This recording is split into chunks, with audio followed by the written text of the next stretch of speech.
चर्चा हो रही थी रात्रि में लगभग 11:30 बजे या 11 बजे।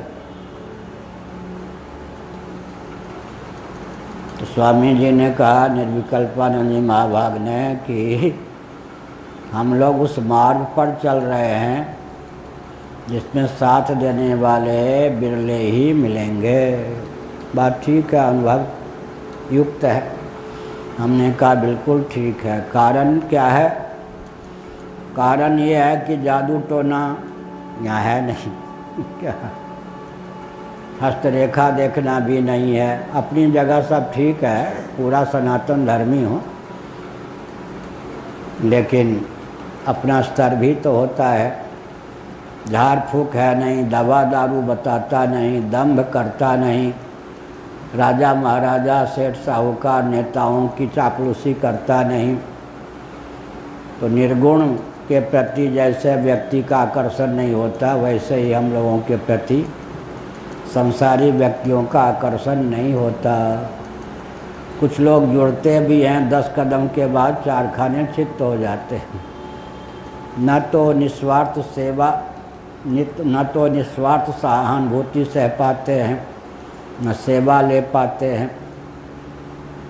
बड़ी विचित्र बात है। न सुविधा को पचा पाते हैं, न प्रेम को पचा पाते हैं। स्वार्थी व्यक्ति के स्नेह प्रेम को ही पचा पाता है।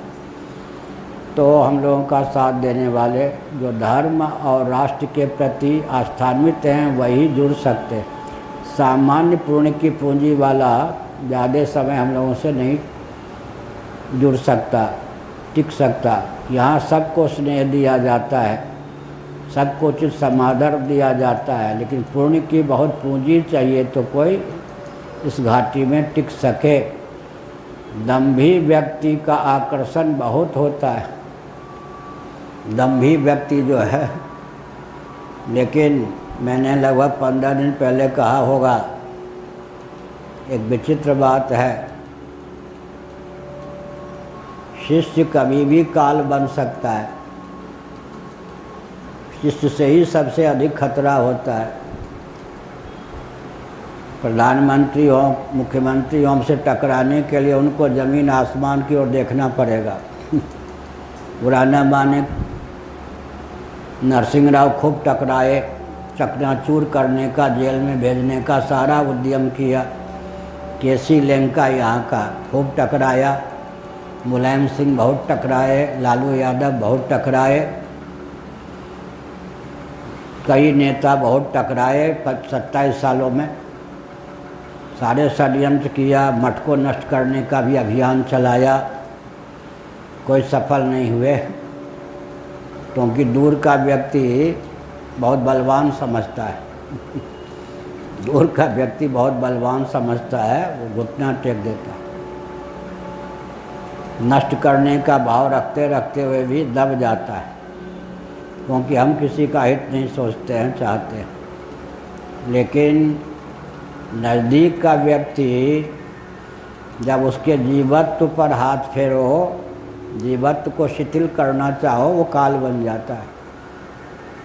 इसका मतलब ये नहीं कि साथ वाले हमारे काल हैं, सब दिन रात एक करके साथ देते हैं। लेकिन अनुभव यह भी है, बहुत से साथ में रहे, बहुत से गए। केवल स्वामी जी 8 वर्ष की आयु से अब तक साथ में हैं। उसका कारण क्या है? जीव को अरबों जन्म लेने से कोई परहेज नहीं है। उसको परहेज है कि कोई उसके जीवत्व को छेड़ न दे। छेड़ने न दे का अर्थ क्या है?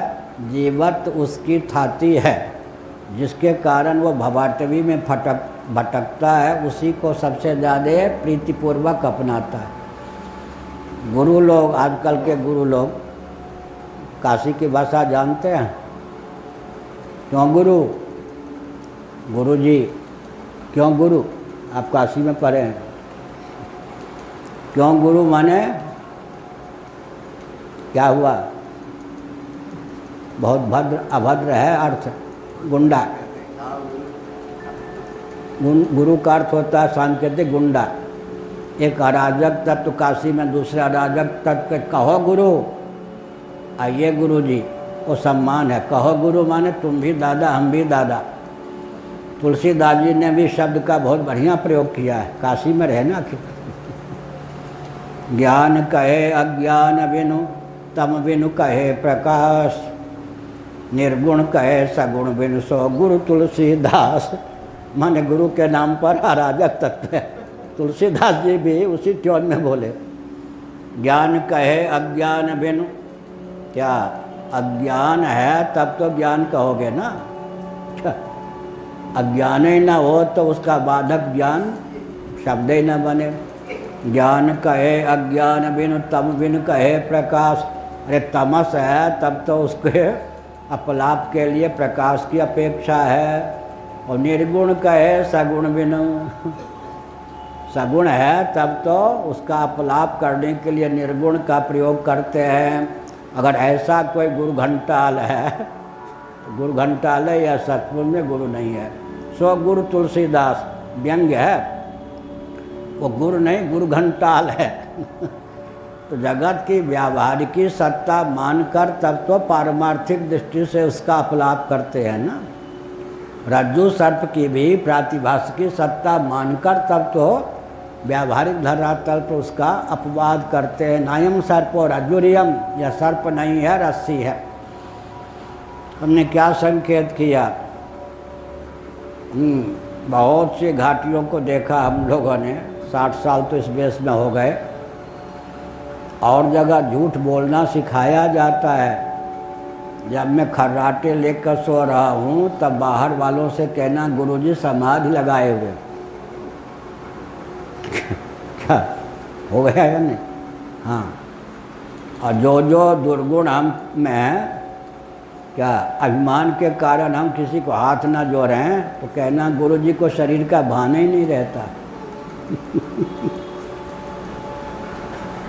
भगवान की मूर्ति को भी हाथ ना जोड़ें तो ये मत कहना गुरुजी अभिमानी है। कहना क्या, गुरुजी को शरीर का भान ही नहीं रहता है। ये सब घटना वृंदावन में हम देख चुके हैं, हमसे पहले भी हो चुकी है। इसका मतलब झूठे प्रचारक बना देते हैं, वो चेला भी मस्त हो जाता है। तो मालूम है, चेले के जीवत्व को परख कर कहाँ कहाँ ये डूबा हुआ है, किस किस गंदे नाले में डुबकी लगा रहा है, उसको परख करके उसको प्रोत्साहन देने वाले गुरु बड़े प्रिय होते हैं। उनके ऊपर जीवन न्योछावर कर देता है। जीवत्व, जैसे सुदामा जी पोटली छिपा के ले गए थे, भगवान ने छीन ली। ऐसे जीवों को जीवत्व बहुत प्रिय है। कोई गुरु अगर उस जीवत्व की ओर देख करके धीरे धीरे, एक साथ नहीं, धीरे धीरे उस जीवत्व के अपहरण का मार्ग प्रशस्त करे तो शिष्य ही काल बन जाता है।